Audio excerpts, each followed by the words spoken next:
नमस्कार and good morning all students. I am Monika नमा। आज हम बीएड सेकंड ईयर का पेपर है pedagogy of financial accounting. Unit आपकी थर्ड है वित्तीय लेखांकन शिक्षक का व्यावसायिक विकास और टॉपिक है क्रियात्मक अनुसंधान का उदाहरण एनसीईआरटी की प्रायोगिक योजना।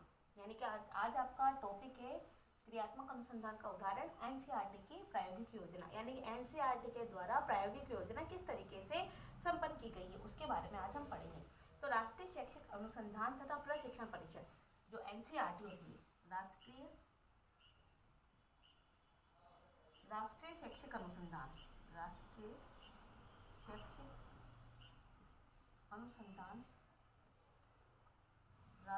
शैक्षिक अनुसंधान प्रशिक्षण तथा प्रशिक्षण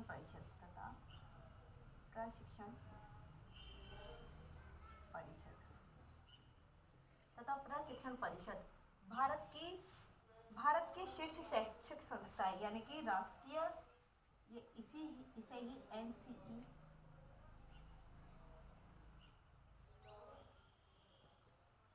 एनसीईआरटी कहती है। यानी कि राष्ट्रीय शैक्षिक अनुसंधान तथा प्रशिक्षण परिषद जो भारत की शैक्षिक संस्था है। यानी कि भारत की शैक्षिक संस्था एनसीईआरटी भारत की शैक्षिक संस्था है। शिक्षा के क्षेत्र में विकास करने वाले शिक्षा के क्षेत्र को विकसित करने वाली ये एनसीईआरटी यानी कि राष्ट्रीय शैक्षिक अनुसंधान और प्रशिक्षण परिषद को माना गया है।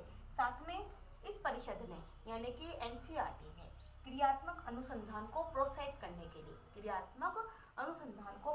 करने के लिए यानी कि शिक्षा के क्षेत्र में सुधार करने के लिए और शिक्षा के क्षेत्र को आगे बढ़ाने के लिए, शिक्षा के क्षेत्र को आगे विकसित करने के लिए, साथ में शिक्षा के क्षेत्र में सुधार करने के लिए एनसीईआरटी ने क्रियात्मक अनुसंधान को प्रोत्साहित किया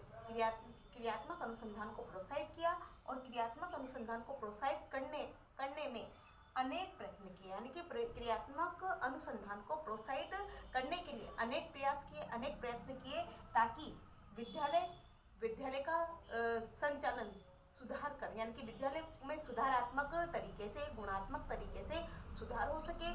साथ में कक्ष शिक्षण में तथा अध्यापक भी अपने शिक्षण विधियों में या अध्यापक भी अपने व्यावसायिक क्षेत्र में वृद्धि कर सके। इसके लिए एनसीईआरटी ने क्रियात्मक अनुसंधान की प्रोत्साहित करने के लिए यानी कि क्रियात्मक अनुसंधान को प्रोत्साहित करने के लिए अनेक प्रयास किए।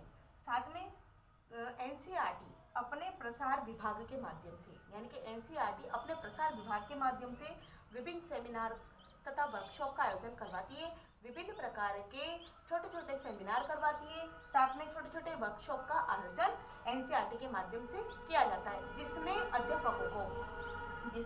अध्यापकों को, प्राचार्यों को, प्रबंधकों को विद्यालय के संचालन, महाविद्यालय के संचालन में किस प्रकार से सुधार किया जाए तथा कक्षा शिक्षण में किस प्रकार से गुणात्मक तरीके से छात्रों को ज्ञान प्रदान किया जाए, उसमें सुधार करने के लिए समय पर सेमिनार और वर्कशॉप का आयोजन करती है। कौन?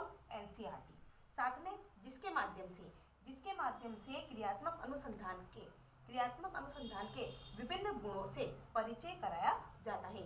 यानी कि जो वर्कशॉप और सेमिनार के आयोजित किए जाते हैं वो वर्कशॉप और सेमिनार में अध्यापकों को विभिन्न प्रकार के गुणों से, विभिन्न प्रकार के क्रियात्मक अनुसंधान के माध्यम से शिक्षा में सुधार, शैक्षिक कार्यक्रम में सुधार के लिए विभिन्न गुणों से परिचित करवाया जाता है। विभिन्न माध्यमों से उनको परिचित करवाया जाता है। विभिन्न माध्यमों से उनको ज्ञान प्रदान किया जाता है।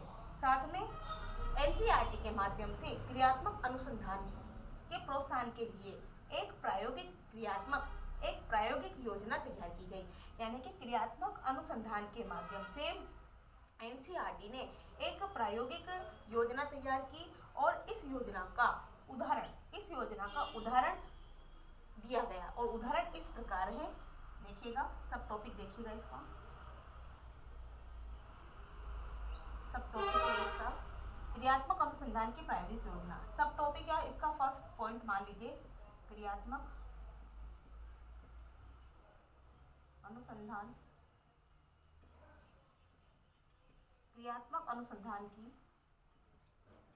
प्रायोगिक योजना।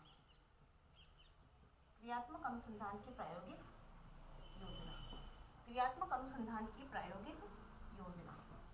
क्रियात्मक अनुसंधान की प्रायोगिक योजना। तो क्रियात्मक अनुसंधान की प्रायोगिक योजना यानी कि प्रायोगिक योजना के लिए विभिन्न प्रकार की योजना को तैयार किया गया, प्लानिंग की गई। प्लानिंग के माध्यम से ही क्रियात्मक अनुसंधान की योजना को बनाया गया। तो सबसे पहले इसके जो शीर्षक होते हैं यानी कि शीर्ष बिंदुओं पर जो रखा गया है उसमें पहले अनुसंधानकर्ता को रखा गया है। अनुसंधान करता, इसमें क्रियात्मक अनुसंधान की प्रायोगिक योजना में सबसे पहले जो मोस्ट इंपोर्टेंट शीर्षक रखा गया वो अनुसंधानकर्ता का रखा गया है। अनुसंधानकर्ता को इसमें इम्पोर्टेंस दी गई है, इसलिए दी गई है क्योंकि अनुसंधानकर्ता अपने क्षेत्र में और अपने विषय का अनुभवी होना चाहिए। अनुसंधानकर्ता ऐसा होना चाहिए जिसको अपने क्षेत्र विशेष का ज्ञान हो, जिसको अपने विषय का पूर्ण रूप से ज्ञान हो, जिसकी अपने विषय पर पकड़ हो, अपने विषय का जिसको पूर्ण रूप से ज्ञान हो, अपने क्षेत्र में उसको ज्ञान हो, ऐसा अनुसंधानकर्ता होना चाहिए। ऐसे प्लानिंग की गई। सेकंड है योजना का शीर्षक। सेकंड है योजना का शीर्षक। सेकंड है योजना का शीर्षक यानी कि विद्यार्थियों के गृह कार्य तथा कक्षा कार्य से संबंधित। विद्यार्थियों को एक अध्यापक के द्वारा जो कक्षा शिक्षण में गृह कार्य दिया जाता है और कक्षा कार्य दिया जाता है, उस कक्षा कार्य और गृह कार्य से संबंधित त्रुटियों में सुधार करने के लिए, गलतियों में सुधार करने के लिए अध्ययन करना। यानी कि योजना का शीर्षक क्या बना? योजना का शीर्षक ये बनाया गया कि छात्र जो कक्षा कार्य और गृह कार्य करते हैं, उस गृह कार्य और कक्षा कार्य में विभिन्न प्रकार की गलतियां करते हैं, उन गलतियों में सुधार करने के लिए, उन कक्षा कार्य और गृह कार्य से संबंधित गलतियों को सुधारने के लिए योजना के शीर्षक का अध्ययन किया गया। नेक्स्ट है योजना की पृष्ठभूमि। थर्ड है योजना की